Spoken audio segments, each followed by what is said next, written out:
Busco un lugar para vivir y descansar, donde no hace falta ni llamar. El mensaje de hoy se titula Jesucristo nos enseña a orar. Orar significa hablar, dialogar con nuestro Padre Celestial.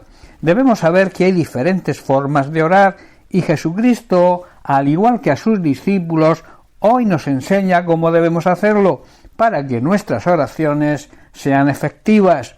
La oración es un gran privilegio que Dios nos concede a sus hijos y cuando oramos como el Señor nos enseña, nos hace crecer espiritualmente. En Mateo 6, versículos 5 al 7, Jesús enseña dos maneras de orar diferentes. En el versículo 5 Jesús nos enseña la forma de orar en público en la congregación, la oración de intercesión. Dice así: cuando ores no seas como los hipócritas, porque ellos aman, les encanta el orar en pie en las sinagogas y en las esquinas de las calles para ser visto de los hombres. Les encanta que la gente los vea orar. De cierto os digo que ya tienen su recompensa. No tendrán, está diciendo, más recompensa que el halago de la gente. La oración de intercesión, por tanto, es un acto de adoración y comunicación en el que se incluye la presentación de las necesidades de la Iglesia, de nuestros hermanos, de nuestros familiares inconversos, y hay que presentarlas en el nombre de Jesucristo. Dicho de otra forma, decirle a Dios: vengo a ti, Padre, de parte de mi Señor y Salvador Jesucristo. Hermanos, Dios mira la actitud del corazón, no nuestra elocuencia. Dios escucha siempre a un corazón contrito y humillado. La actitud soberbia, el Señor la rechaza. En el versículo 6, Jesús se refiere a otro tipo de oración, la oración personal.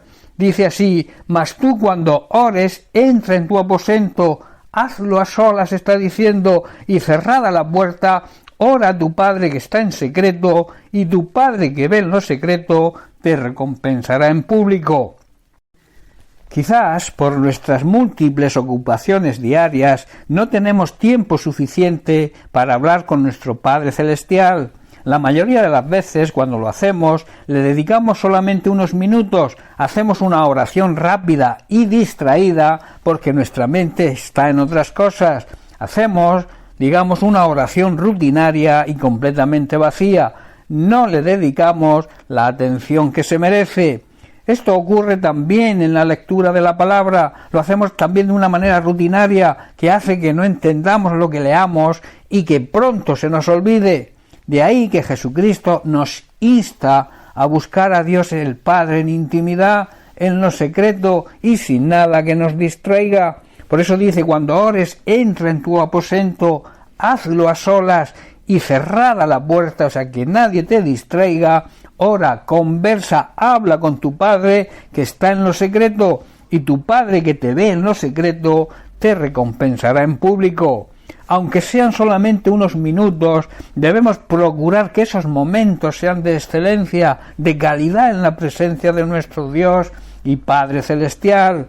Tristemente oramos y lo hacemos cayendo en la rutina. Oramos, digamos, de una forma religiosa, oramos quizás por compromiso, por obligación. De esta manera no disfrutamos de la presencia de Dios. Nuestra oración se convierte en una obligación pesada y por tanto nuestra vida cristiana se estanca, no avanza. Nuestro Padre Celestial se merece toda nuestra atención, tanto en nuestras oraciones como cuando leemos y estudiamos su palabra. Debemos concentrarnos y procurar no distraernos, siguiendo las enseñanzas de nuestro Señor y Salvador Jesucristo. Debemos pedirle a Dios que nos dé la capacidad para poder concentrarnos en nuestra oración y que además de hablarle, procuremos escucharle. Necesitamos escuchar su voz. Para eso es necesario muchas veces guardar silencio ante Él. En el versículo 7 Jesús nos enseña una condición general en todo tipo de oración. Dice así: y orando no uséis vanas, que quiere decir muchas e inútiles repeticiones. No usen muchas palabras, como hacen los gentiles, como hacen aquellos que no creen en Dios o creen en Dios a su manera y que piensan que por su palabrería serán oídos. Ellos creen que porque hablan mucho Dios les va a hacer más caso.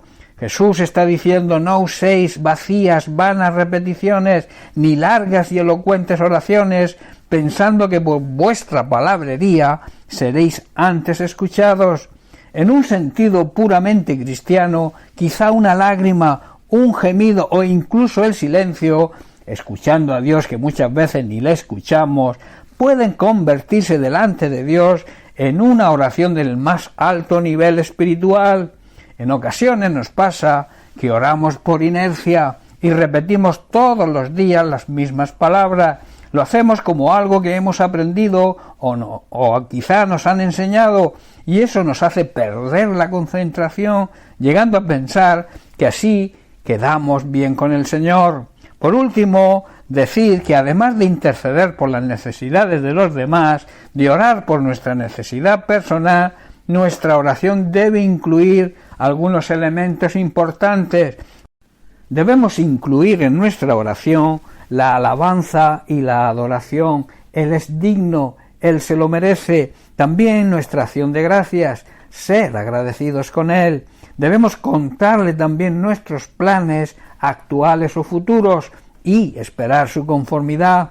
Debemos pedir conocimiento y sabiduría para afrontar todo lo que se nos pueda presentar, pedirle ayuda y protección, poner en definitiva nuestra vida en sus manos, permitiendo que Él la dirija. Y sobre todo, debemos ser sinceros con Él. Aunque Él sabe todo, a Él no le podemos engañar, pero le agrada nuestra sinceridad. Quiero concluir con estas palabras.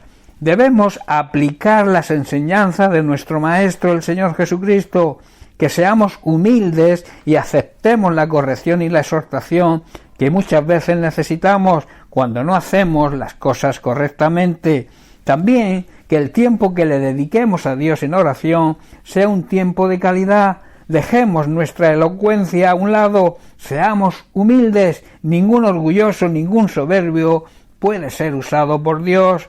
En el Salmo 51, versículo 17, vemos a David, después de confesar y reconocer su pecado y arrepentirse, dejando a un lado su orgullo, vemos cómo nos demuestra su humildad haciendo la siguiente declaración: los sacrificios de Dios, o sea, los sacrificios que Dios desea y le agradan, son el espíritu quebrantado.